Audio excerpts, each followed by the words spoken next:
Thank you so much for having me, Tucker. I really appreciate it.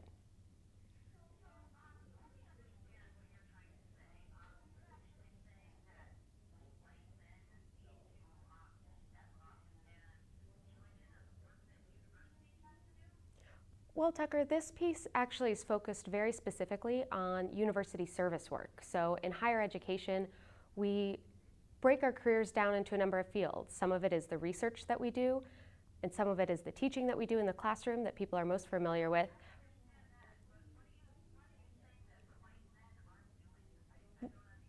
Well, exactly. So service is the third piece of the work. And so service really focuses on the intellectual work of keeping the university going, serving on committees, assessing applications, mentoring students, and advising students. And what we have is really clear data that women end up doing a lot more service work than men.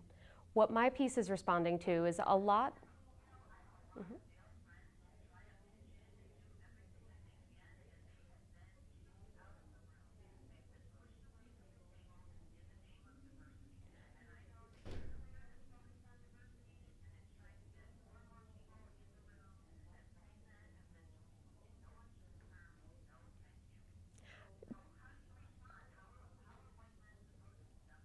Tucker, I'm sorry to hear that your friends have had that experience, but what we've found is that the data show really clearly that white men aren't participating at the same rates that women are in a lot of these service efforts. And so what we're asking is to kind of invite white men to the table and say that that they need to take part in this really important work.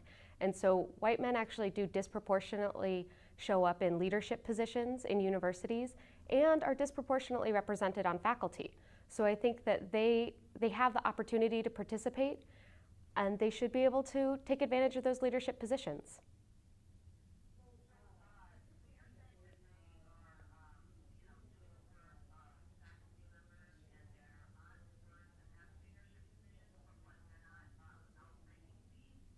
This has nothing to do with.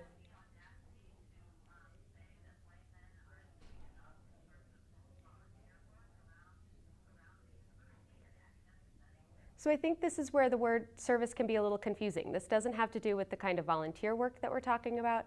This has to do with the intellectual work of the university. So this is the job that faculty are being paid to do when it comes to advising students, mentoring students, serving on admissions committees, making sure that tenure and promotion committees are staffed, making sure that the committees that review the curriculum that our students participate in are also staffed. So I think we want to make sure that we have white men participating in those spaces.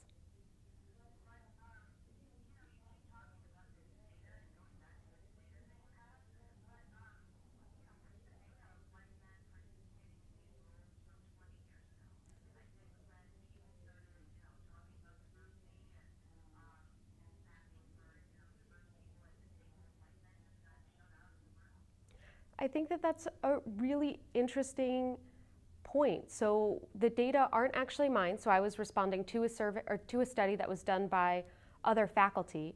But what the study shows is that service work isn't seen as very prestigious. So I think this isn't about white men being shut out in the name of diversity, but rather this is about white men not participating in work that they don't see as important as the scholarship and the research that they do. But what I'm arguing is that this is incredibly important work. A big part of what this study talked about was how service work isn't seen as very prestigious, and that's why we're not seeing a lot of people step up to the plate to participate. But it is important work that keeps.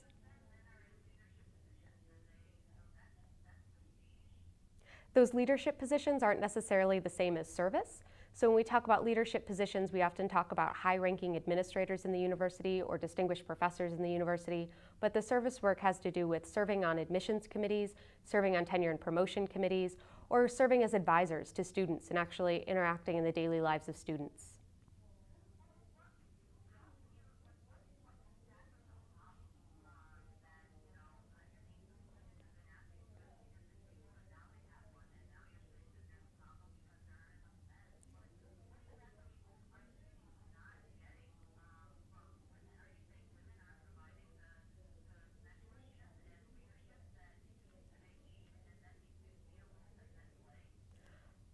I am really grateful for all of the amazing mentorship that women do, and I have benefited from that as well as participated in it. But service is one part of our job, and one of the criticisms of women doing too much service is that they don't have enough time to do research and focus on that part of their career.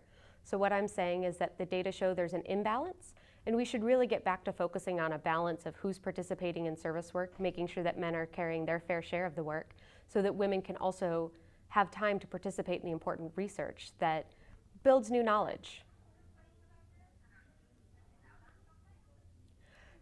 The study that I was responding to actually didn't focus on students. It focused on the hours that faculty are putting into this.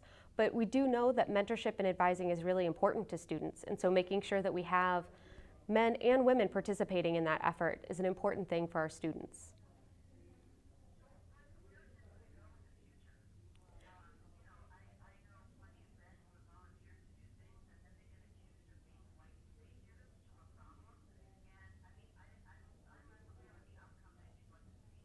So the outcome that I would like to see is really a dialogue of how do we solve this problem.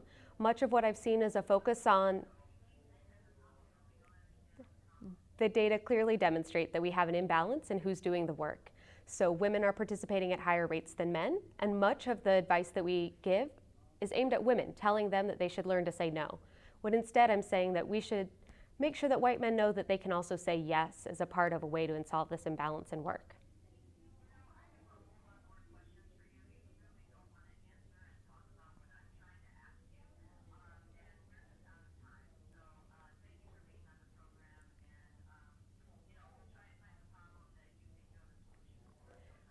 Well, thank you so much for having me, and I'm happy to continue to answer questions at any time.